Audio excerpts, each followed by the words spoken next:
히브리서의 저자로는 바울, 바나바, 아볼로, 누가, 빌립 등 많은 이들이 거론되지만 누구도 확실하지는 않습니다.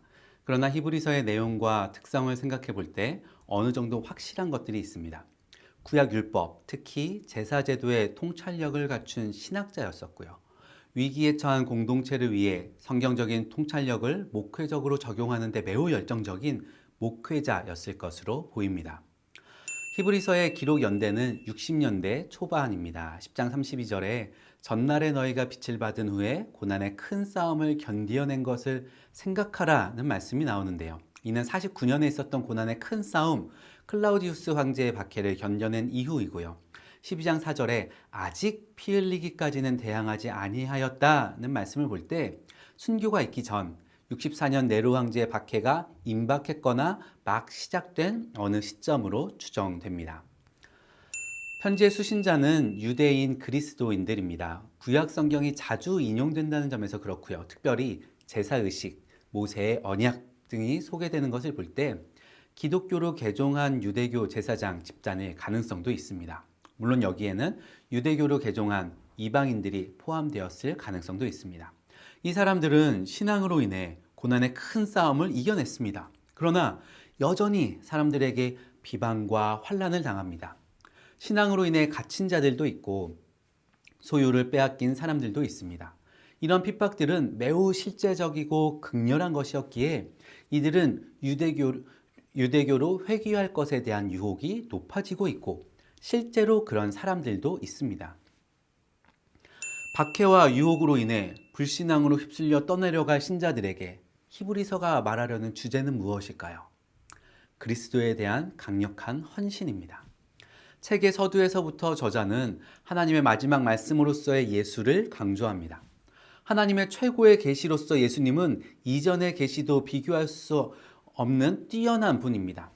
이에 반해 속죄 제사와 희생 제물은 십자가의 복음을 떠난 다른 교훈이고 유대교 회당에서 예배자들에게 성전 예배와의 일체성을 주기 위해 시행되었던 회당 음식은 무익한 음식으로 경고됩니다. 동시에 거룩, 제물, 피, 약속, 보다 나은, 온전케 하다, 구원과 같은 중요한 단어들을 반복적으로 사용하면서 저자는 신자들에게 올바른 행로를 취하도록 격려합니다. 경고와 확언을 함께 사용함으로써 히브리서는 믿음을 유지하지 못할 위험과 인내하는 자에 대한 하나님의 약속 사이의 긴장이 나타나고 있습니다. 이러한 주제를 총 13장에 걸쳐 펼쳐내는데요. 1장 1절부터 4절의 서두에서는 하나님의 마지막 말씀으로서 예수님을 소개하고요. 2장까지는 구원을 주시는 예수님을 천사보다 뛰어나신 분으로, 3장과 4장 13절까지는 하나님 집의 신실한 사환이었던 모세보다 뛰어나신 아들로서의 그리스도, 그분의 신실하심과 신실하지 못한 자에 대한 경고, 신실한 자에게 약속된 안식을 말하며 저 안식에 들어가기를 힘쓰라 권면합니다. 이후로 7장까지는 율법이 정하는 아론 계열 대제사장과 예수님을 비교합니다. 예수님은 더 위대한 멜기세덱의 반차를 따르는 우월하신 제사장입니다. 아브라함이 오래 참음으로 약속의 성취를 본 것처럼 대제사장이신 예수님도 우리를 위하여 그리로 앞서 가셨으니 저자는 이것을 소망하며 안위를 받으라 격려합니다.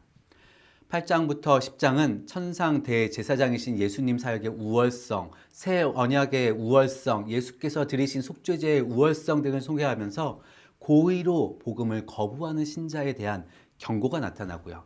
11장, 12장에서는 반대로 믿음으로 살았던 구약 영웅들의 신앙을 이야기하면서 우리 역시 구원의 시작자시요 완성자이신 예수님처럼 계속적인 믿음의 삶을 살아야 합니다. 인내하십시오.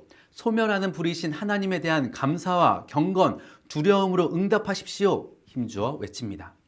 마지막 13장은 참된 예배자로서 서로 사랑하고 대접하기를 힘쓰라. 돈을 사랑하지 말라.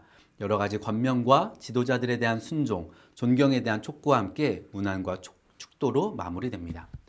히브리서를 통해서 모든 신자들이 편안한 길로 돌아오라는 세속의 유혹을 거절하고 믿음의 분투를 인내하며 달려갈 수 있는 격려와 위로, 새 소망을 붙들게 되시기를 바랍니다.